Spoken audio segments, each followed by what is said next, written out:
በእኛ በኩል ሲሄዱ ለ20 ቤቶች እስከ 48% ቅናሽ ያገኛሉ። ዲያስፖራ ከሆናችሁ ቤት በመኪና ዋጋ ልጠቁማችሁ። ዲኤምሲ ሲመጡ ለዲያስፖራ ልዩ ትኩረት አለው። እስከ 48% ድረስ የባህል ቅናሽ ለ20 ቤቶች አዘጋጅተናል። ከ80% በላይ ዲያስፖራ በሰፈሩበት በዚህ መንደር ቤት መግዛት ካሰቡ ሁሉንም ፍላጎት ያሟላ ሪል ስቴት ዲኤምሲ ነው። በወር 30 ሺህ ብር ገቢ ካለዎት ዲኤምሲ ያለ ስጋት ቤት ይግዙ። ዘመናዊ መኖሪያ ቤትዎን ከ220 ሺህ ብር ቅድመ ክፍያ ጀምረው ይዋዋሉ። 60% የባንክ ብድር ያዘጋጀን ሲሆን ካሉበት በእጅ ስልክ ደውለው ከ8% ጀምሮ በመክፈል ቤቶን ይውሰዱ።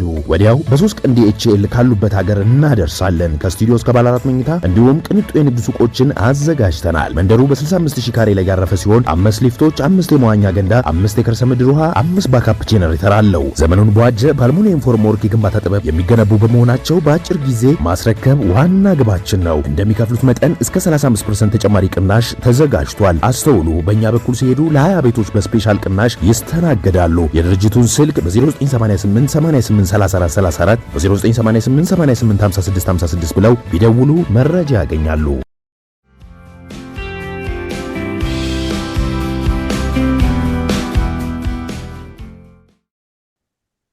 ጤና ይስጥልን ክቡራን ተመልካቾቻችን፣ ሲሳይ አጌና ከሉዓላዊ ሚዲያ ሐሙስ ሰኔ 12 2017 ዓመተ ምህረት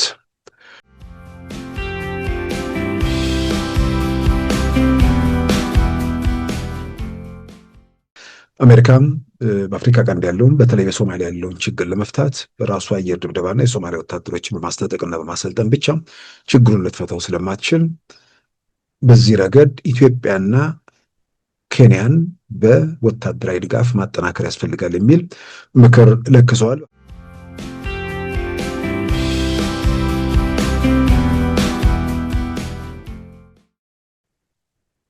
አሁን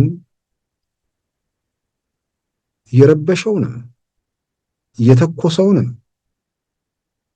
ተኩስ ሲባል ሚሳኤል ያስወነጨፈውንም ጭምር እጅና እግሩን ቆራርጦ ቁጭ ያደረገ መንግስት ያኔ የተወሰነ ነገር ሲንገዳገድ ድጋፍ ያስፈልገዋል።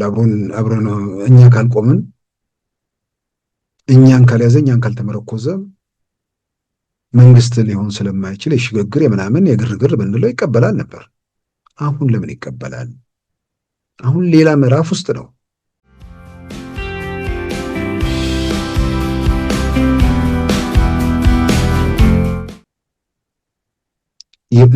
ሰው ለሚቃወምበት ነገር፣ ለሚያኮርፍበት ነገር፣ ለሚቆጣበት ነገር እንዴት ምክንያት ማቅረብ ያቅተዋል?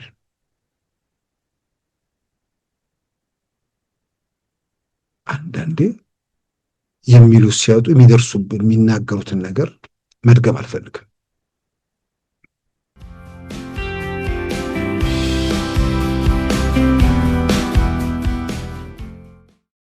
በዛሬ ፕሮግራማችን በእነዚህና በሌሎች ወቅታዊ ጉዳዮች ላይ ትኩረት አድርገናል። አሁን ወደ ዕለቱ ዜና እናመራለን። በአሜሪካ የኢትዮጵያ አምባሳደር ብናልፍ አንዱዓለም ከፕሬዝዳንት ዶናልድ ትራምፕ ጋር በዋይት ሀውስ መገናኘታቸውን ገለጹ። ውይይቱ የኢትዮጵያና አሜሪካንን ትብብር ለማጠናከር መልካም ዕድል የፈጠረ ነው ሲሉም አመልክተዋል። አምባሳደር ብናልፍ አንዱዓለም በአሜሪካ ቤተ መንግስት ቆይታቸው ከውጭ ጉዳይ ሚኒስትር ማርኮ ሮቢዮ ጋርም መገናኘታቸውን በፎቶግራፍ አስደግፈው ባሰራጩት መልእክት አስታውቀዋል። ፕሬዝዳንት ትራምፕ የአገሬን ኢትዮጵያን ክብር በሚመጥን መልኩ ላደረጉልኝ አቀባበል ከልብ የመነጨ ምስጋና አቀርባለሁ በማለት በኤክስ ገጻቸው መልእክታቸውን ያስተላለፉት አምባሳደር ብናልፍ አንዱዓለም ግንኙነቱ ረጅም ዕድሜ ያስቆጠረውን የኢትዮጵያና አሜሪካንን ትብብር ለማጠናከር መልካም ዕድል የፈጠረ ነበር ብለዋል። ከወራት በፊት በአሜሪካ የኢትዮጵያ አምባሳደር በመሆን የተሾሙት ብናልፍ አንዱዓለም ከፕሬዝዳንት ዶናልድ ትራምፕ ጋር በዋይት ሀውስ የተገናኙት ትናንት ረቡዕ ሰኔ 11 2017 መሆኑም ታውቋል። የብሔራዊ ተሃድሶ ኮሚሽን ከ45,000 በላይ የትግራይ ተዋጊዎችን ትጥቅ አስፈትቶ ወደ ህብረተሰቡ መቀላቀሉን አስታወቀ። በቀጣዮቹ 2 ወራት የመጀመሪያው ዙር ፕሮግራም እንደሚጠናቀቅም አመልክቷል። የኦሮሚያና የአማራ ክልልን ጨምሮ በመላ ሀገሪቱ ትጥቅ በመፍታት ወደ ህብረተሰቡ የተቀላቀሉ ከ56,000 መብለጣቸውንም አመልክቷል።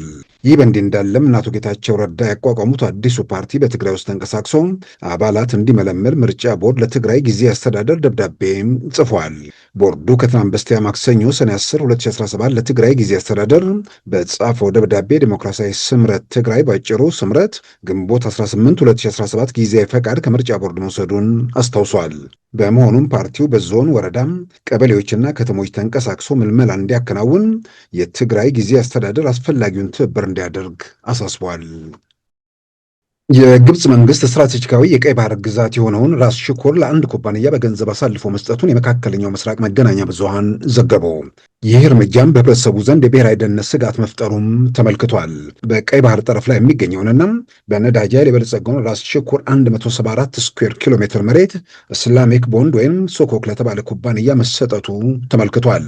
ፓርላማው ሳይነጋገርበት፣ ህዝቡም ሳይወያይበት እንዲሁም ስለ ጉዳዩ መረጃ ሳይሰጥ እርምጃ መወሰዱ አሳሳቢ ሆኖ መገኘቱ ሚድል ኢስት አይ ዘግቧል። የግብፅ መንግስት መሬቱን አሳልፎ የሸጠው በውጭ ዕዳና በውጭ ምንዛሪ ሳቢያ የገጠመውን ችግር ለመሸፈን መሆኑን በዘገባው ተመልክቷል። የግብፅ መንግስት ባለፈው ዓመትም ከዩናይትድ አረብ ኤምሬቱ ኤዲኪው ከተባለ ኩባንያ ጋር ራስ አልሂክማ የተባለውን ለማልማት በሚል የ35 ቢሊዮን ዶላር ስምምነት መደረጉንም ዘገባው አስታውሷል። የአቡዳቢው ኩባንያ አካባቢውን በማልማትና በማዘመን በራሱ የሚቆጣጠረው ሲሆን በምላሹ የግብፅ መንግስት 35 ቢሊዮን ዶላር ያገኛል። የግብፅ መንግስት ያለበት የውጭ ዕዳ 155 ቢሊዮን ዶላር መድረሱን የገለጸው ሚድል ኢስት አይ የበጀት ዓመቱ እንደ አውሮፓውያን አቆጣጠር ሰኔ 30 2005 እስኪዘጋም እመልሰዋለሁ ብሎ ቃል የገባው 60.8 ቢሊዮን ዶላር መሆኑም ተመልክቷል።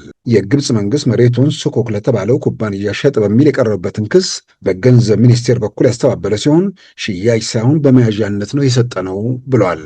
እርምጃውን የግብፅ መንግስት ተቃዋሚና የቀድሞ እጩ ፕሬዝዳንት የነበሩትን ካሊድ አሊን ጨምሮ በርካታ የግብፅ ምሁራን መቃወማቸውም ተመልክቷል።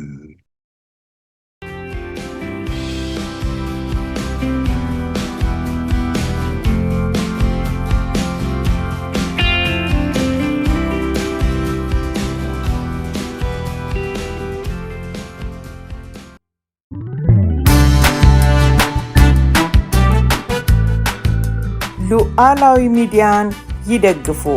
ስራዎቻችንን ለብዙ እንድናደርስ ሰብስክራይብ፣ ሼር፣ ላይክ በማድረግ ሉዓላዊ ሚዲያን ያጠናክሩ። እውነትን እንዘግባለን፣ ኢትዮጵያዊነትን እናቀነቅናለን።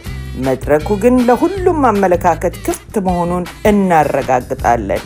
ሉዓላዊ ሚዲያ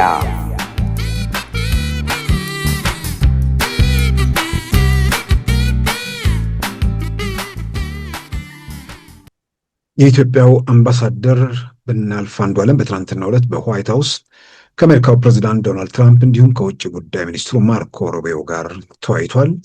የሁለቱ ሀገራት ማለትም የአሜሪካው ፕሬዚዳንት ከአቶ ብናልፍ ከአምባሳደር ብናልፍ አንዱዓለም ጋር ያደረጉት ውይይት በሁለቱ ሀገራት ግንኙነት ላይ ያተኮረ መሆኑ ተገልጿል። እንግዲህ አምባሳደሩ በዋይት ሃውስ የነበራቸውን ቆይታ በተመለከተ ፎቶግራፎች ከማርኮ ሩቢዮ እና ከዶናልድ ትራምፕ ጋር በጋራ የተነሷቸው ከዶናልድ ትራምፕ ጋር እንዲሁ የተነሷቸው ፎቶዎች እንዲሁም እዛው ዋይት ሃውስ ውስጥ ፊርማቸውን ሲያኖሩ የሚያሳይ እንደገና ደግሞ ወደ ዋይት ሃውስ በገቡበት ወቅት የተደረገላቸውን አቀባበል የሚያመለክቱ ፎቶግራፎች ተሰራጭተው ተመልክተናል። እንግዲህ በአንድ አምባሳደር ደረጃ ውጭ ጉዳይ ሚኒስትሩም ፕሬዚዳንቱም የተቀበሉበት ሁኔታ የተለመደ ነው ወይ? ምናልባት በዚህ በውጭ ጉዳይ ላይ ልምድ ያላቸው ሰዎች በዛ ዙሪያ አስተያየት ሊሰጡበት ይችላሉ። ነገር ግን አምባሳደር ብናልፍ አንዱዓለም ዋይት ሃውስ ገብተው ከአሜሪካ ከፍተኛ ባለስልጣናት ጋር መነጋገራቸው አሜሪካ በተለይ ከኢትዮጵያ ጋር በጥቅልም ደግሞ በአፍሪካ ቀንድ አካባቢ ያለው ነገር ከቅርብ ጊዜያት ወዲህ እንደምናየውም የበለጠ ትኩረት እየሰጠችው መምጣቷን የሚያሳይ ነገር ነው ያለው። በተለያየ መንገድ አሜሪካ ፈርስት በሚለው የዶናልድ ትራምፕ መሪ ቃል በዛ እየተራመደች ባለችበት ሁኔታ ውስጥ በዓለም አቀፍ ደረጃ የሰላም ማስከበር ተልዕኮን ጭምር በ2026 ላይ ያንን ድጋፍ አቆማለሁ እያለች ነው ያለችው። በሌላ በኩል ደግሞ ግን አፍሪካ ላይ በተለይም በሳህል ቀጠናና በሶማሊያ ያለው ጸጥታ ሁኔታ እጅጉን ስለሚያሳስባት አፍሪኮምን ከቀደም ሲል በተወሰነ ደረጃ በአውሮፓ እዝ ውስጥ የነበረ ነገር ነው። አሁን ከዛ አውጥተው ሙሉ በሙሉ የአፍሪካ እዝ አፍሪኮም ራሱን ችሎ እንዲቆም በተጨማሪም ያንን እዝ በሙሉ ጀነራልነት ማዕረግ ያላቸው የቀድሞ በእርግጥ የሙሉ ጀነራልነት ማዕረግ አሁን ኃላፊነቱ ሲሰጣቸው አብሮ የተሰጣቸው የቀድሞ አየር ኃይል አዛዥ ናቸው የሚመሩት። ስለዚህ አሜሪካ አሁን በሳህል ቀጠና ያለው ዌስት አፍሪካ ማለት ነው፣ እንደገናም ደግሞ በምስራቅ አፍሪካ በሶማሊያ ያለውን ነገር ለመፍታት በአየር ድብደባና የሶማሊያ ወታደሮችን በማሰልጠንና በማስታጠቅ ችግሩን እፈታዋለሁ በሚል እየተንቀሳቀሰች ነው ያለችው። በአካባቢው ደግሞ ኢትዮጵያም ኬንያም የመሳሰሉ ሀገራት አሉ።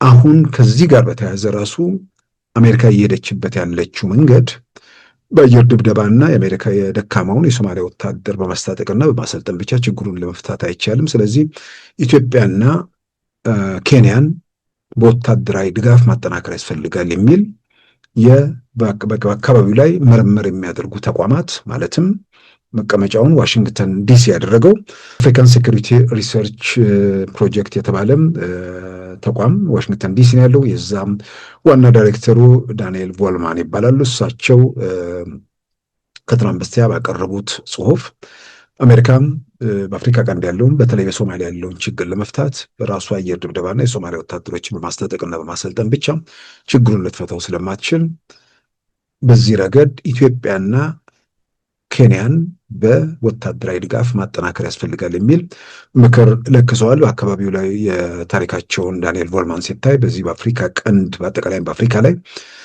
ከፍተኛ ምርምርን የሚያደርጉ ተመራማሪ ናቸው። መቀመጫቸውም ዋሽንግተን ዲሲ ነው።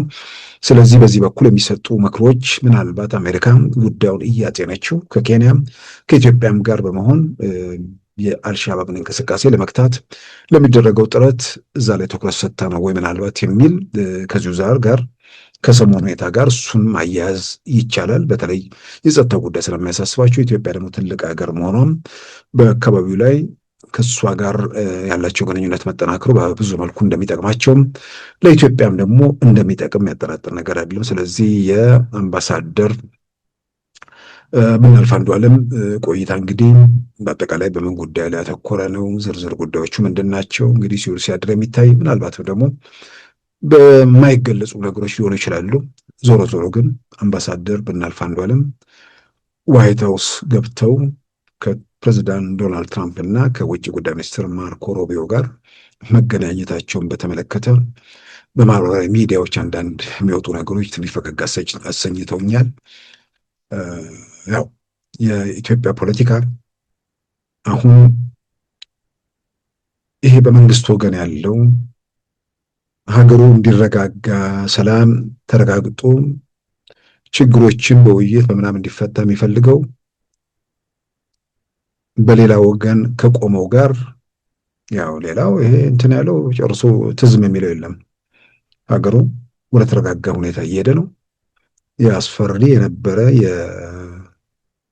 የጦርነት የግርግር ሰዎች ተዘቅዝቀው የሚገደሉበት ተሰቅለው የሚሞቱበት ዩኒቨርሲቲ ልጆች እናቶች ወላጆች ዩኒቨርሲቲ ልጆቻቸውን ልከው አስክሬን የሚቀበሉበት ያ ምዕራፍ ትርጉም ባለው ሁኔታ እየተዘጋ በየትኛውም የኢትዮጵያ ማዕዘን የኢትዮጵያ ጸጥታ ኃይሎች ሰላምን እያረጋገጡ ሽፍቶች በየቦታው ደግሞ ችግር እየፈጠሩ መሆናቸው ቢታወቅም ከዚህ ቀደም የነበረው በለውጡ ዋዜማ በለውጡ ወቅት ከለውጡም በኋላ ያጋጥሙ ነገሮች በደንብ እየተመቱ መስመር እየያዙ ያሉበት ሁኔታ ነው። ስለዚህ ይህንን በደንብ የሚያነቡ ሁሉ ነገር የተረዱ ወገኖች ኢትዮጵያ ውስጥ ያሉ ነገሮችን ወደ በለውጥ በምናምን ረገድ የሚታዩ ነገሮች በተረጋጋ ሁኔታ ላይ እየሄዱ መሆናቸውን ተገንዝበው ኑሯቸውን እየኖሩ ነው።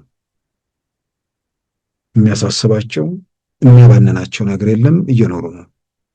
በሌላ በኩል ደግሞ ሁኔታዎች መልክ እያዙ መምጣታቸውን የተረዳ ያም ሆኖ ደግሞ አንዳንዴ የሚፈጠሩ ግርግሮች የሚያሳስበው በዚህም የተነሳ ነገሮችም በቅርበት በጥልቀት ለመመልከት የሚሞክራለን። በሶስተኛ ደረጃ ደግሞ ሁኔታዎች ምን የማያሳስብ እንደሆነ ቢረዳም አንዳንዱ ደግሞ ያሳስባል የሚል ስጋት ቢኖረውም በዋናነት ከዚህ ቀደም ባለፈው ሳምንት ፓርላማ ላይ የፊልድ ማርሻል ብርሃኑ ጁላ እንደተናገሩት የኢትዮጵያ ውስጥ ያለው የሽፍቶች ምንድነው እነዚህ አማጽያን እንቅስቃሴ ወደ ሽፍትነት ወርዷል። 10% የሚሆን የቀረው እሱም በየገዳምና በየምናምኑ እየተሽለኮለኮ ነው። አሁን በህይወት ያሉት በዋናነት ሚዲያ ላይ ነው ስላሉ በተጨባጭ በሚታየው ስለሆነ ሚዲያ ላይ የሚፈጠሩ ግርግሮችን በተመለከተ ለዛ አጸፋ ደግሞ የሚሰጡ ወገኖች አሉ። እነዛ ያሉትን አይቼ ነውና ማህበራዊ ሚዲያ ላይ እንዴ አምባሳደር ብናልፍ አንዱዓለም ዋይት ሀውስ የገቡት ነገር በወዲያኛው ወገን ቢሆን ኖሮ አገር ምድሩ ቀልጦ ነበር። በቃ ሌላ ታምር ውስጥ እንገባ ነበር። ባለፈው አንድ የተቃዋሚ ሰው ዶናልድ ትራምፕ በዓለ ሲመት ሲከበር በበራፍ አልፈዋል መሰለኝና የዛን ጊዜ አንድ 2-3 ቀን ዜና ነበር ከሌ ተገኙ ተብሎ። በእርግጥ በበራፍ አይደለም ያለፉ ሰዎቹ ሲቀልዱ ነው።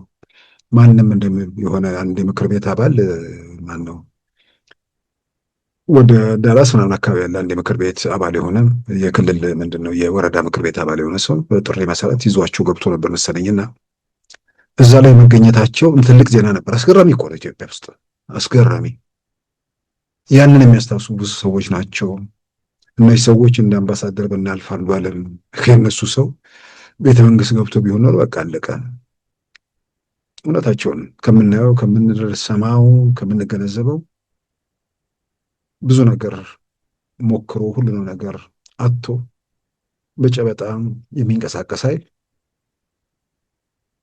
የሆነ ነገር ኮሽ ባለ የሆነ ነገር በተፈጠረ ቁጥር እሱን እያጋነነ ወይ ደግሞ እሱ ላይ ትኩረት አድርጎ ይሄ በተለያየ መንገድ ያለውን ኃይል እንዳይበተን የተበተነውም ሄዷል። መልሶ የሚሰበሰብ አይመስልም። ለመሰብሰብ የሚቻልበትም እድል የለም። የተበተነው ችግሩ የተበተነው ለሀገር በሚጠቅም ነገር ሁሉ አልሰበሰበም እንዳይል ያሳስባል። ምክንያቱም አንዳንድ ሰዎች ተስፋ ሲቆርጡ አናይም አንሰማም ብለው ሙሉ ከሂደቶች የሚወጡበት ነገር ስላለ ብዬ ነው።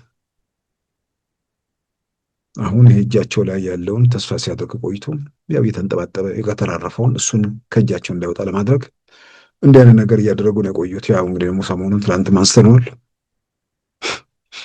አንድ ሰው ከስልጣን የተባረረ ከስልጣን መባረር ብቻ ሳይሆን ተባሮ የታሰረ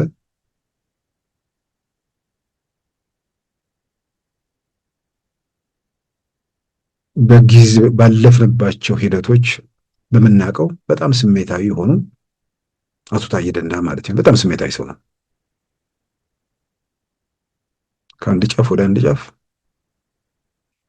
ነገሮችን የሚገልጽበት መንገድ በጣም በጣም በጣም ስሜታዊ ነው። አሁን አንዳንድ ሰዎች ያኔ ከሰላም ሚኒስትርነት በተነሱበት ወቅት ፌስቡክ ላይ የጻፉትን ጽሁፍ፣ ጠቅላይ ሚኒስትሩ ላይ የጻፉት ጽሁፍ እስቲ ጤነኛ ሰው ያስበው። በቲፒኤልኤፍ ዘመን ያውም ባለስልጣን የነበረ ሰው ያንን ምንድን ነው ከምን ተነስተ ነው የሚለውን እንኳን ማስረዳት ያልቻለ ሰው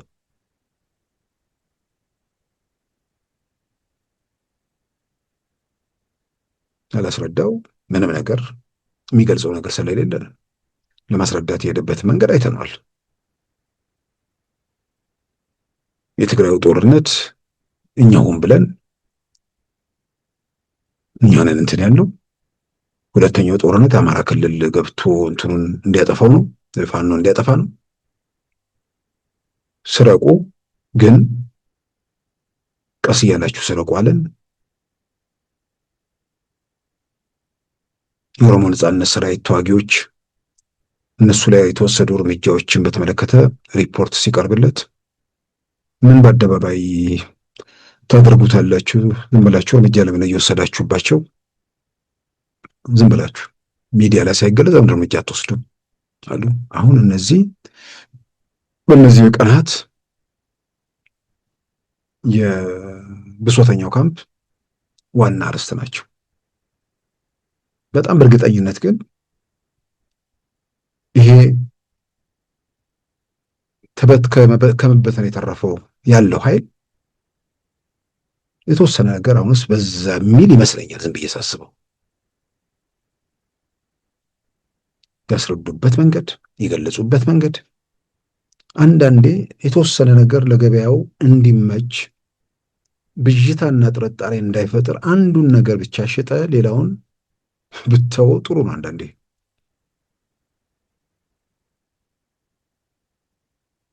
አማራ አጠፋዋለሁ አለ። እንዲህ አይነት ነገር አሁን እሱ ነው ይሄ እንትን ላይ በስፋት እንግዲህ እንትና የሚፈርድበት አልፈርድበት ግሌ። ምክንያቱም ብዙ ነገር በተለይ ስንት ቀን ሆነ መሰለኝ አዲስ ምንድነው ተሰባሰብን የሆነ ነገር እናደርጋለን ብለው ከዛ በኋላ አሁን ትዝ ብሎት የሚያወራ የለም። ተደረገ፣ ዩቲዩብ ተሸቀለ። ጥያቄ ውስጥ ማይገባ ነገር ነው። የተረሱ ሰዎች አንድ ሁለት ቀን ታወሱ። ከዛ በኋላ የሆነ ነገር ከሰማይ ዱብ የሚል ነገር ይጠብቃሉ እንጂ ከዚህ በኋላ የሚያደርጉት ነገር የለም። ያው ጓጉተው የሚጠብቁት ምናልባትም ስለት አስገብተው ሊሆን የሚችሉት በኢትዮጵያና በኤርትራ መካከል ጦርነት ቢፈነዳ የሚል ነው። ያ ብቻ ነው በዚህ ምድር ላይ አሁን የቀራቸው ተስፋ። ምንም ነገር የለም። ያ ኢትዮጵያ ውስጥ ለውጥ ያመጣል ወይስ በአጠቃላይ አካባቢው ላይ ያለው ሁኔታ ይለውጠዋል? ይህንን ቆም ብሎ ማየት ያው ቆም ብለው ለማየት አይፈልጉም። ቆም ብለው ባዩ አይገነዘቡም ማለት አይደለም። እየተገነዘቡ ምርጫ በማጣት ብዙ ቃል ገብተው ብዙ ተስፋ ሰጥተው አንዳችም ነገር መመንዘር ተስኗቸው አሁን ከነፃ አውጭነት፣ ከተኳሽነት፣ ከረባሽነት ፌስቡክ ላይ ተጥዶ መግለጫ ምንድን ነው ብሶት ማስተጋባት ብቻ የሆኑባቸው የሆኑ ሰዎች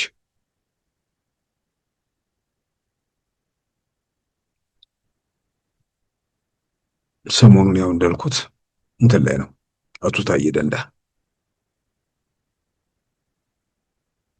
ያው ትናንት በዝርዝር ስለሄድኩበት እዛ ጋር መመለስ ግን በጣም የሚያጮሁት አንድ እንትን ደግሞ አይቼ ለምን የሸኔን ሰዎች በአደባባይ እንድትሳትሉ ለምን እዛው እርምጃ አትወስዱ? በውጊያ ውስጥ አምጾ መንግስት ላይ፣ ተቋማት ላይ፣ ህዝብ ላይ ጥቃት የሚያደርስ ኃይልን በተመለከተ ያመፀ ኃይል ላይ ለምን ተኩስ እርምጃ ወሰድክ የሚል ጥያቄ ይነሳል። ስለ ሲቪሎች ዓለም የተወራው ስለ ሰላማዊ ፖለቲካ ድርጅት እንቅስቃሴ ዓለም የተወራው አምጾ መንግስት አፈርሳለሁ ብሎ የሚንቀሳቀስ ብቻ ሳይሆን ንጹሐንን የሚጨፈጭፍ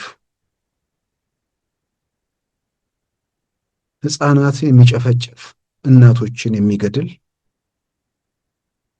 ቡድን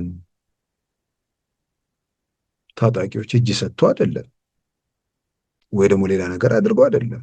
በውጊያ መሀል ተገኝቶ እርምጃ ቢወሰድባቸው ዜና ይሆናል እንዴ? አርስት ይሆናል እንዴ? እና ብዙ ነገሮች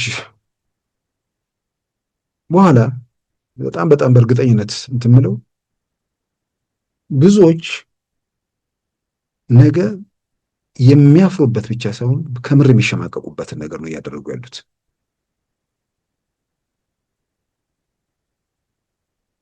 ደጋግሜ እንደምለው ምንድነው ተቃውሟችሁ የሚለውን ምን ብለው ማስረዳት እንደሚችሉ በዚህ ምድር ላይ ከማይገቡ ነገሮች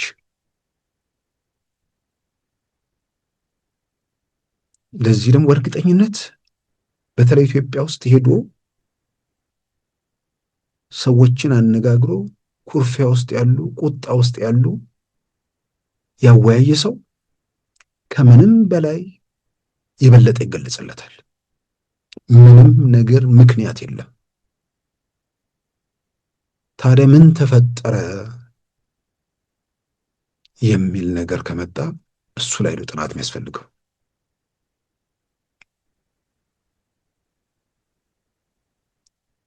ሚዲያው የፈጠራቸው ነገሮች ይመስሉኛል በአብዛኛው ያለዛ መንፈስ ነው ልል አልችልም። ሰዎች የሆነ ነገር ሲሰሙ ይውላሉ። ተረት፣ ልቦለድ፣ ጥላቻ እሱን ይመገባሉ። የነሱ ዓለም ያቺ ነች። በተጨባጭ ዓለም ያለችው ኢትዮጵያ ሌላ ነች። ስለዚህ እዛ ላይ ሲሰሙ ምን ተፈጠረ የሚል ነገር ሲመጣ ሞት የሚል ነገር ነው። ሰዎች እየተገደሉ እችን ያውለበልቧታል። ብዙ ጊዜ ማን ገደለ? ለምን ተገደለ? ጦርነቱ እንዴት ተነሳ? ማን አነሳው? ጦርነት እንዲቆም ማን ምን አደረገ? አሁን ጦርነቱ እንዲቀጥል የሚፈልገው ማን ነው? ጸረ ኢትዮጵያ፣ ጸረ ይሄ ብሔረሰብ የሚባለው መንግስት ምን እያደረገ ነው? ጸረ ምናምን ብሔር ብሔረሰብ ህዝቦች ሆኖ እየሰራ ነው? ጸረ ኢትዮጵያ ሆኖ እየተንቀሳቀሰ ነው?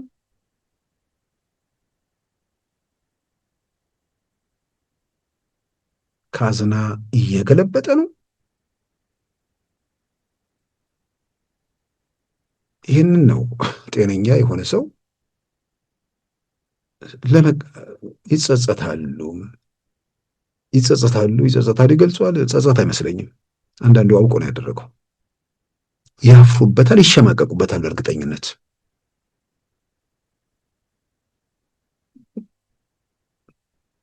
ፖለቲካሊ አክቲቭ በተለያየ መንገድ ምናምን ውስጥ ያሉ ሰዎች ሁሉ አነጋግሬ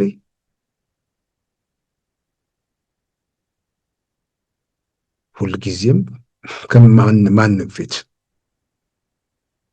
በድፍረት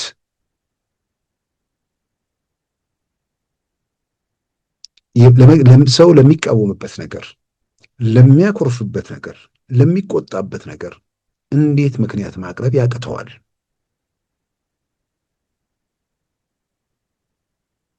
አንዳንዴ የሚሉት ሲያጡ የሚደርሱብን የሚናገሩትን ነገር መድገም አልፈልግም። ስለዚህ ችግሩ እዛ ጋር ያንን በተመለከተ ሚዲያው ላይ ነው ብዬ አምናለሁ። ስለዚህ ሚዲያዎቹ ጋር ሰው በቋሚነት አሁን ዛሬ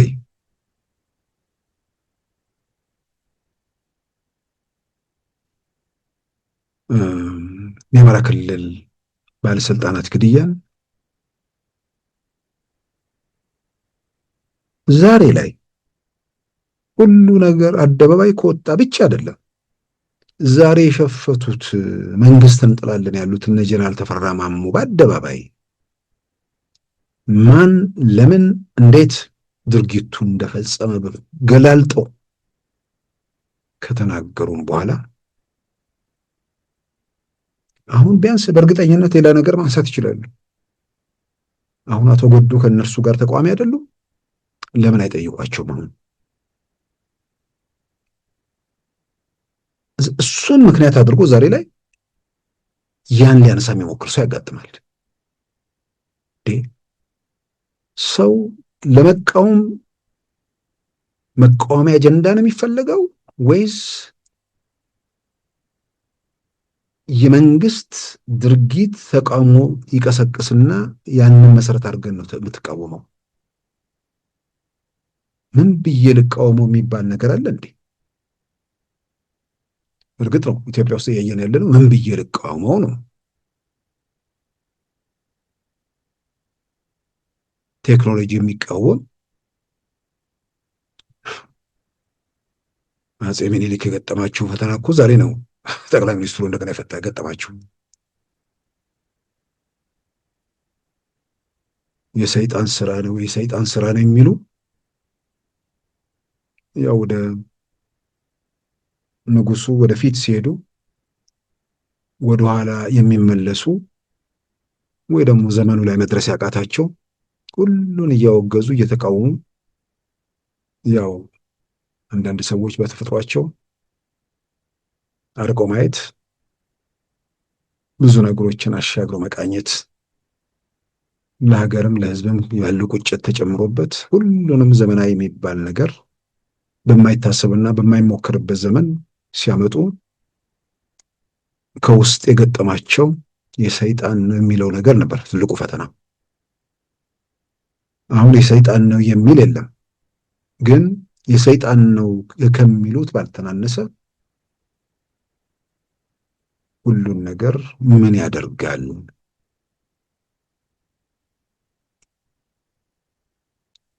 ታዲያ ምን ነው የሚያደርገው?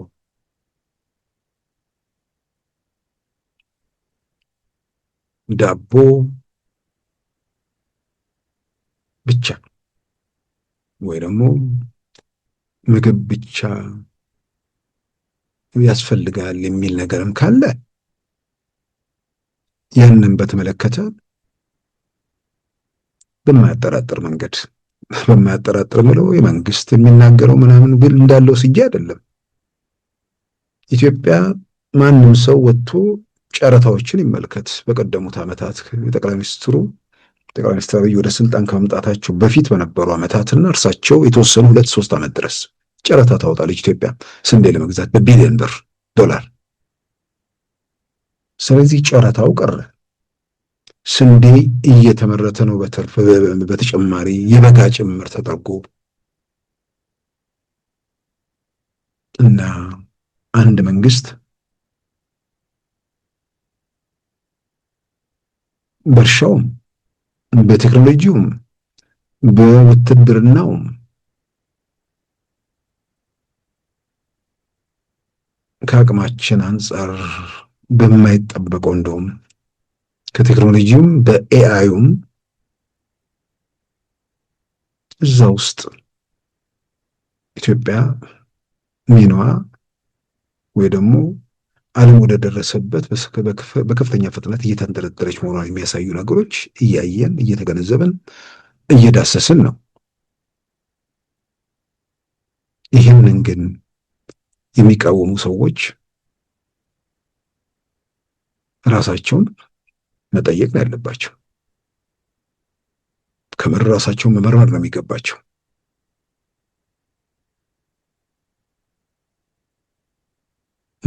ለምን ይሄን አደረግኩት?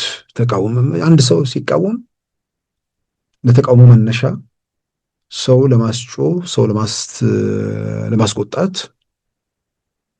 ለምን ቴክኖሎጂ ተፈጠረ ብሎ የሚቆጣ ሰው ያለ አይመስለኝም። ያው ገበያ ላይ ያለችው ቋሚው ሐሳብ ይሄ ይቀድማል ወይ? ታዲያ የቱ ይቅደም? ስንዴው ካልቀደመ ወይ ግብርናው ካልቀደመ ቴክኖሎጂውም አብሮ ጎን ለጎን ካልሄደ ሀገር አድርጎ የሚያጸናው የጸጥታ ተቋማት ላይ የሚሰራው ስራ ካልተሰራ ስራ ምንድን ነው? ቤተ መንግስት ተቀምጦ መፈረም ነው? መግለጫ መስጠት ነው? ምንድን ነው ስራ? አንዳንዴ የጠቅላይ ሚኒስትሩ ስራ ነው ወይ የሚል ነገር ስለምሰማ ብዬ ነው። ታዲያ የጠቅላይ ሚኒስትሩ ስራ ምንድን ነው? ጠቅላይ ሚኒስትሩ ዝቅ ብለው ነገሮችን መቆጣጠር መቻላቸው ሂደቶችን ለማፋጠን ጠቅሟል አልጠቀምም? ኒውዮርከር የዛሬ 2-3 ዓመት ቃለ ምልልስ ባደረገላቸው ወቅት ከተነሱ ነገሮች እያንዳንዱን ነገር በዲቴል ማየታቸው አንዳንዴም ጫን ማለታቸውን እዛ ላይ ተናል። ያንን ማድረጋቸው ምን ጎዳ? ጠቀመ እንጂ ብዙ ነገሮችን አየን፣ ዳሰስን። የጸጥታ ተቋሙ እኮ በመጠናከሩ ንጹሐንን የሚጨፈጭፉ ሰዎች አደብ እንዲገዙ እጅ እግራቸው ጭምር እንዲቆረጥ ተደርጓል። ተሽሎክሎኮ ሆነ ከጊዜ ጉዳት አያደርሱም ማለት አይደል። ማንም ወፈፌ ሊያደርገው ይችላል የትም ቦታ ላይ። ግን በቋሚነት ንጹሐንን እየገደሉ እየጨፈጨፉ መቀጠል አይቻልም። ያ እንዳይሆን የጸጥታ ተቋሙ መጠናከሩ ያስገኘው ውጤት ነው። አሁን አልፎ አልፎ ተመሳሳይ ነገር የሚፈጸምባቸው አንዳንድ ቦታዎች አሉ። እዛ ያንን ግድያ በተመለከተ እነዛ ጥቃት የሚፈጸምባቸውን ቦታዎች በተመለከተ በእርግጠኝነት አንዳንድ ነገር ማምነው መንግስት ባይጠይቃቸው የሚገሉትን አይደለም፣ እነሱ ተጠያቂነታቸው እንደጠበቁ ነው። ግድያውን ለፖለቲካ መሳሪያነት የሚጠቀሙ ዛሬም ጭምር ምናልባት በቀጥታም ይሁን በተዘዋዋሪ እጃቸው አለበት ወይ የሚል በግሌ ጥርጣሬ እያደረብኝ ነው።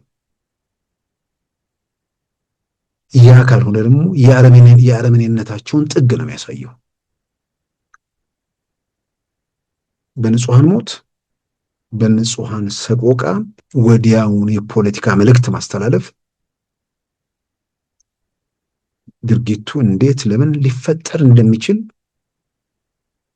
ይልቁንም እዛ ቦታ ላይ ሆነ በተቻለ መጠን ነገሮችን ለመቆጣጠር የሚሞክሩ አካላትን ማስቆጣት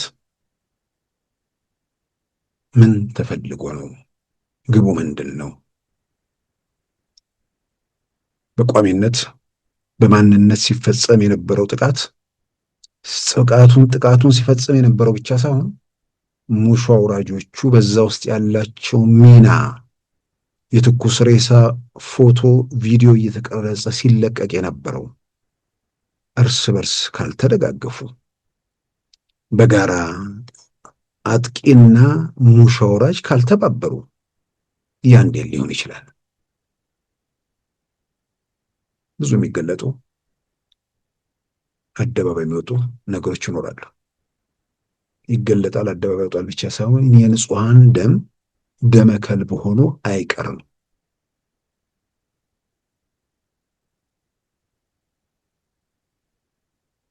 ዛሬ በዛ መልክ ስቃይና ሰቆቃ መከራና ፍዳ በንጹሐን ላይ ያደረሱ ሰዎች ያንን መከራ ያደረሰው ቡድን ለተቃውሞ መነሻ ሲያደርጉ ቆይተው ዛሬ ከወንጀሉ ከኃጢአቱ ሊያጥቡት፣ ምክንያቱም አብረው በመንገድ መሪነት በአገልጋይነት ራሳቸውን እያጩ ስለሆነ ማለት ነው። በግል ተኮሱ። እንኳን ቤተ መንግስት ቀበሌ ላይ ውሎ ማደር እንደማይችሉ ሲያረጋግጡ አሁን በቃ በግልጽ መንገድ መሪነትን ተቀብለው ያን ለማድረግ አንዱ የሌላውን ወንጀል የሌላውን ኃጢአት ወደ መሸፈን እየሄዱ ያሉበት ሁኔታ ነው የምናየው።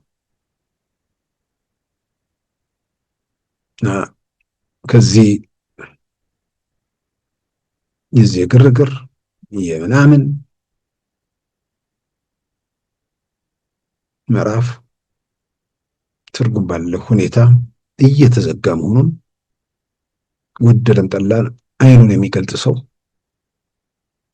ያየዋል፣ ይገነዘበዋል፣ ይዳሰሰዋል።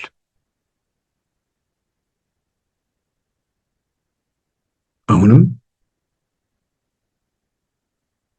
ይህንን የንጹሐን ሞት፣ የሰዎችን ጉዳት፣ እልቂት ለፖለቲካ መሳሪያ መጠቀሙ በፍጹም ነውር፣ በምድር ወንጀል፣ በሰማያዊ ኃጢአት መሆኑን ተገንዝበው ዛሬ ምክንያቱም አንዳንድ ቦታዎች ላይ ዛሬ በተለይ ወደ አርሲ አካባቢ እየተፈጸመ አልፎ አልፎ እያጋጠመ ነው።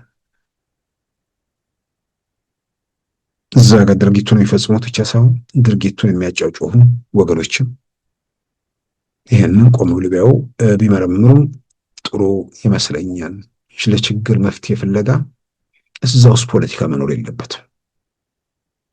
መጀመሪያ ሰብአዊነት፣ እዛ ጋር ንጹሐን በማያውቁት ባልተሳተፉበት ባልዋሉበት በማይረዱት እንዲያውም ከቤታቸው እየተወሰዱ ቤታቸው እየተገደሉ ባሉበት ሁኔታ ውስጥ ይነስም ይብዛ ግድያው እንዳይቀጥል ወይ እንዳይባባስ ለማድረግ አቅምም ስልጣንም ኃይልም ያለው መንግስት በሆነበት ሁኔታ ውስጥ ድርጊቱ እንዴት ለምን ያንን ክፍተት መሙላት ያልተቻለበት ለምንድን ነው? እንዲህ ትንሽ የተወሰነ መርምሮ መንግስት የህብረተሰቡን ሰላም፣ ደህንነት፣ ጸጥታ ሊያስጠብቅ ይገባል። እኛም የንጹሃን ግድያ ለማስቆም በሚደረገው እንቅስቃሴ ውስጥ የራሳችንን አስተዋጽኦ እናደርጋለን የሚል ፓርቲ አይደለም የምናየው። እንደምንሰማውና እንደምናየው ግድያው የተቀነባበረ ይመስላል። መንግስት ዳተኛ መሆኑን ያረጋግጣል። መንግስት ግድያው እንዲፈጸም የሚፈልግ መሆኑን ይጠቁማል። ተረት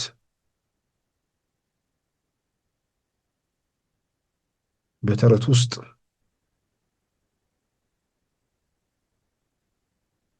ኃጢአት፣ ነውር በንጹሃን ላይ የፖለቲካ ትርፍ ፍለጋ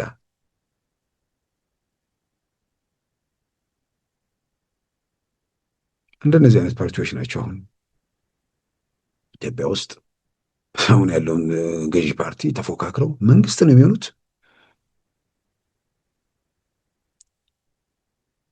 ይልቅ በየቦታው የተኮለኮለውን ኪዮስክ አፍርሶ ሰብሰብ ብሎ ትርጉም ያለው ፓርቲ ወደ መሆን መሸጋገር ነው። ምናልባት በቀጣዮቹ ቀናት ይወጣል ተብሎ የሚጠበቀው ጠቅላይ ሚኒስትሩ ከፖለቲካ ፓርቲ መሪዎች ጋር ተነጋግረዋል ተብሏል።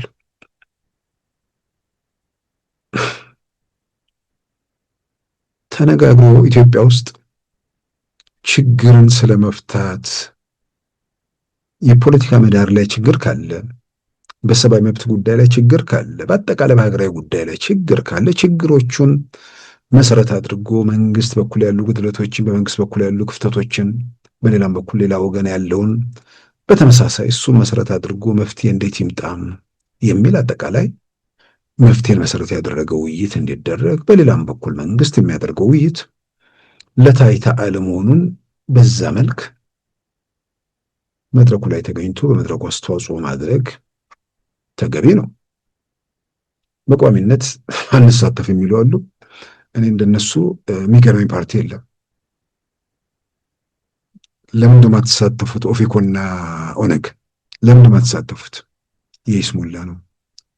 7 ዓመት እኮ ሞላ። ይስሙላ ነው ይስሙላ እየተባለ እኮ 50 ዓመት ቢሆን እንደዚሁ ይስሙላ ነው እየተባለ ሊቀጥል ነው። ያኔ የተወሰነ ነገር ተስፋ የሚደረግ ነገር ነበር። በደንብ መቆም ያልቻለ የሚንገዳገድ አክቲቪስቶች ከመንግስት በላይ መንግስት የሆኑበት ዘመን ነበር። ከዛ አለፍኩ ሲል ጦርነት ገጥሞት የነበረው ሁኔታ እናስታውሳለን። አሁን የረበሸውንም የተኮሰውንም ተኩስ ሲባል ሚሳኤል ያስወነጨፈውንም ጭምር እጅና እግሩን ቆራርጦ ቁጭ ያደረገ መንግስት ያኔ የተወሰነ ነገር ሲንገዳገድ ድጋፍ ያስፈልገዋል። አብረን እኛ ካልቆምን፣ እኛን ካልያዘ፣ እኛን ካልተመረኮዘ መንግስት ሊሆን ስለማይችል የሽግግር የምናምን የግርግር ብንለው ይቀበላል ነበር። አሁን ለምን ይቀበላል? አሁን ሌላ ምዕራፍ ውስጥ ነው። የውስጥ ጉዳይ ጣጣይን ጨርሼ ለአካባቢ ሚሊሻ አስረክቤ ሀገሪቱን ለትልቅ ለቀጠናዊ ችግር ለምናምን እንዳትጋለጥ እሱ ላይ ስራ እየሰራው ነው የሚል መንግስት ፓርቲዎች አብሮት ተቀመጡ አልተቀመጡ ምን ያጎድልበታል? ቢቀመጡና ሀሳብ ቢያወጡ ግን ኢትዮጵያ ትጠቀማለች። አንድን ሰው አልሳተፍም ስትል ማስገደጃ ነው። እኔ ካልተሳተፍኩ ሂደት ውስጥ የተወሰነ ፓርቲ ከቀረ መንግስት የሆነ ነገር ጉዳዩን መልሶ አጤኖ ለተሆነ ነገር አስተዋጽኦ ሊያደርግ ይችላል። ስለዚህ የተወሰነ የምንጠይቃቸውን ነገር ሊመልስ ይችላል የሚል ነገር ሊሆን ይችላል። ግን የሚመልሰው ነገር የለም። የሽግግር መንግስት የሚባል ነገር ራሱ ቢያደርግ የሆነ እንደው በተአምር ቢደረግ ሰዎቹ ጤነኞች ናቸው ወይ ብዬ ነው እኔ በግሌ የምጠይቀው። መንግስትም ማለት ነው። ምክንያቱም ዛሬ ባለንበት ሁኔታ ውስጥ ወደዛ የሚወስድ ምንም ምድራዊ ነገር የለም። ያ ከሆነ ደግሞ በቃ ተሳትፎ አስተዋጽኦ አድርጎ የቀጣዩ ምርጫ እየተቃረበ ስለሆነ በዛ ሂደት ውስጥ ሜዳው ላይ ጋሬጣ እንዳይኖር፣ መሰናክል እንዳይበጅ ለዛ ዋስትናና ማረጋገጫ የሚያዝበትን ነገር መስራት ያስፈልጋልና ኦፌኮና ኦነግ ያውም ኦነግ ጽሕፈት ቤቱ ተመልሶለት ወደ ሰላማዊ የፖለቲካ ውድድር ይገባል ብዬ ነበር የጠበቅኩት። ያው ወታደራዊ ክንፉ እየተኮሰ ቢሆንም ማለት ነው። እነሱ ግንኙነት የለንም የሚለውም ነገር እንደተጠበቀ፣ ያው መጠርጠር ደግሞ መብት ነው።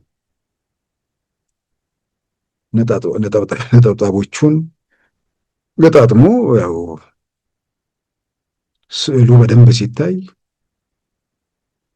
የማን ፎቶ ጎልቶ እንደሚወጣ ግልጽ ነው። ግን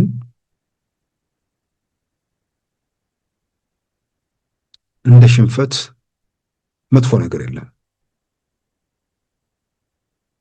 በሽንፈት ውስጥ ትብብር ይመክናል።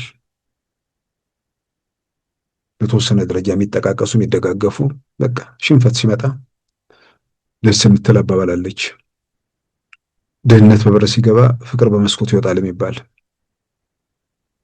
ድህነት ሳይሆን ሽንፈት በበር ሲገባ ክፍፍል ቤቱን ያጨናንቀዋል። እና ዛሬ ሸኔና የኦሮሞ ነጻነት ግንባር ሰላም ላይሆኑ ይችላሉ።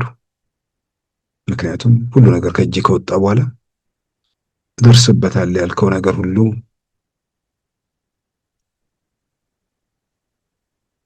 የማይጨበት ጉም ሲሆን፣ የማይጨበት ጉም ብቻ ሳይሆን ህልውና ጥያቄ ውስጥ በግልጽ ሲገባ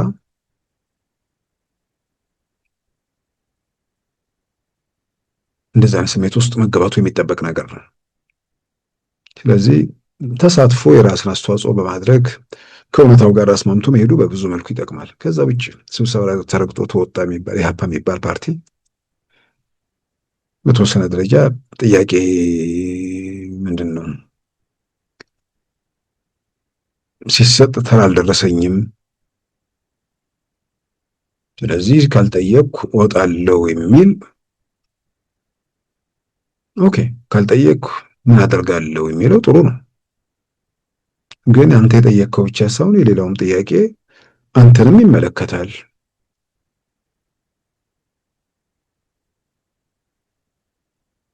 ጨዋታው የፓርቲ ኢህአፓ ምናልባት በተወሰነ ደረጃ የሆነ ወቅት የነበረ ስም ከዛ ከጊዜውን በሚገልጽበት መንገድ እዛው ላይ በቃ ጥሩ ይመስለኛል። አሁን ትንሽ የህፃን ጨዋታ የሚመስል ነገር ነው ፓርቲ ሆነው ከዚህ ቀደም የሆነ ጥያቄ ምናምን ከዛ በኋላ እንደዚህ ብዬ ጠየቅኩ ተብሎ በቃ ምንድን ይሄ የብሶት ሚዲያው ላይ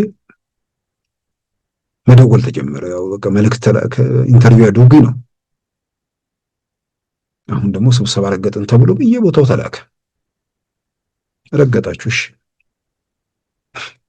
የተጨፈለቀ ነገር አለ? ሰረቅጣችሁ ስትወጡ የጎደለ ነገር አለ? አንድ አሁን ኢህአፓ የሚባል ፓርቲ ስንት አባል ያለው? የት ነው የሚንቀሳቀሰው?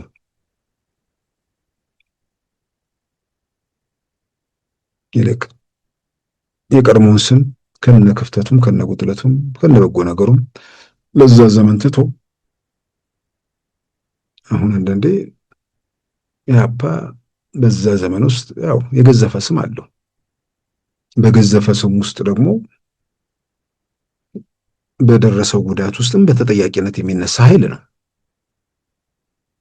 ግን ትልቅ አቅም፣ ትልቅ ችሎታ የነበራቸው ሰዎች የነበሩበት ስብስብ ነው። አንዳንዴ ፕሮፌሰር መስፍን እዚህ ላይ ትንሽ ተቃውሞ አላቸው። ትልቅ አቅም የነበረው ሜሶን ጋ ነው ይላሉ። በጣም የተማሩ ከፍተኛ ደረጃ ላይ የደረሱ ሰዎች በልምድም በምንም ይሄዱ። እነዛኞቹ ገና በዩኒቨርሲቲ ትምህርት ላይ የነበሩ ናቸው። ወጥቶ እንኳን ስራ በወጉ የጀመረ የለም የሚል መከራከር ያላቸው ግን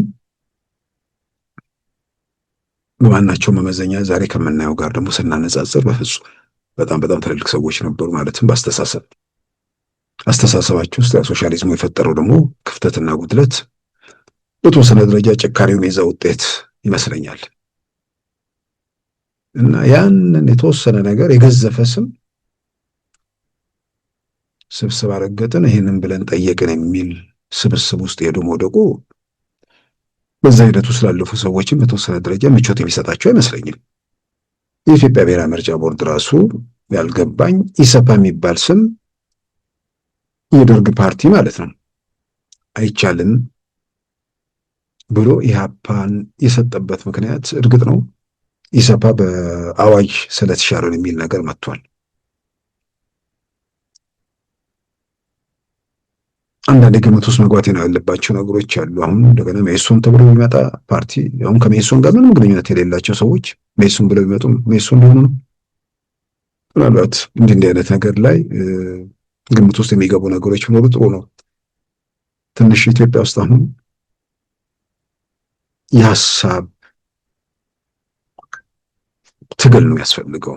አቅም ያለው ኢትዮጵያን ወደፊት በምን መልኩ ልወስዳት እችላለሁ፣ ኢትዮጵያ ውስጥ ያለውን ነገር በምን መንገድ ማስተካከል ይገባል የሚል በዛ ደረጃ ራሳቸውን ያዘጋጁና ስልጣን ላይ ቢወጡ በእርግጥም ስልጣን ይዘው ሀገር መምራት የሚችል ሀሳብ ላይ አቅም ያላቸው ወገኖች ያስፈልጋሉ።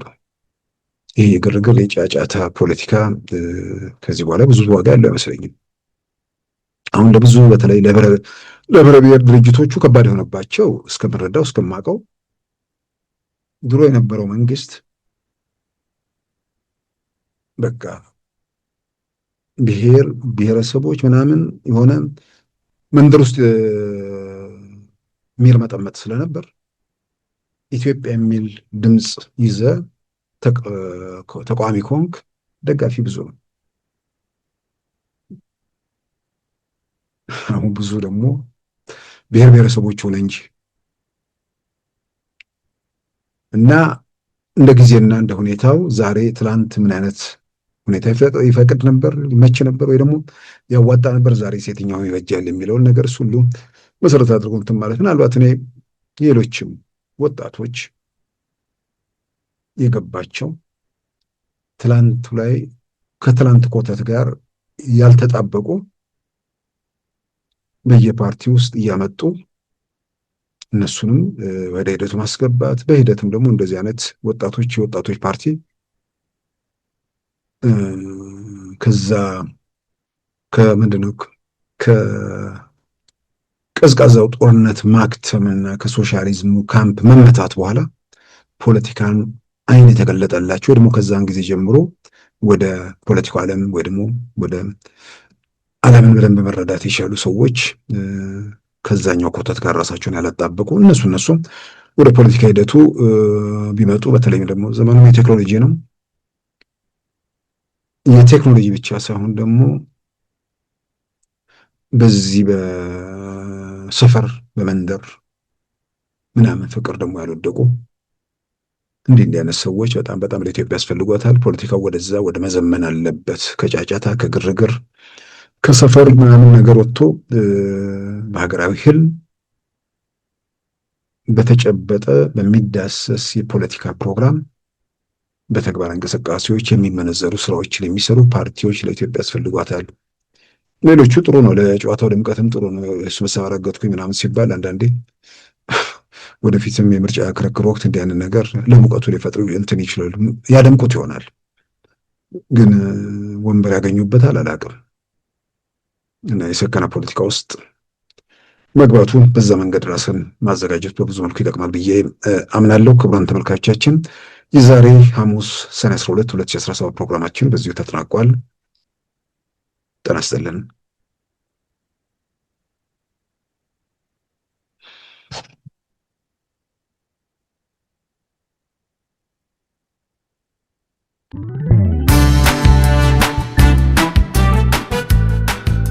ሉዓላዊ ሚዲያን ይደግፉ። ስራዎቻችንን ለብዙ እንድናደርስ ሰብስክራይብ፣ ሼር፣ ላይክ በማድረግ ሉዓላዊ ሚዲያን ያጠናክሩ። እውነትን እንዘግባለን፣ ኢትዮጵያዊነትን እናቀነቅናለን። መድረኩ ግን ለሁሉም አመለካከት ክፍት መሆኑን እናረጋግጣለን። ሉዓላዊ ሚዲያ።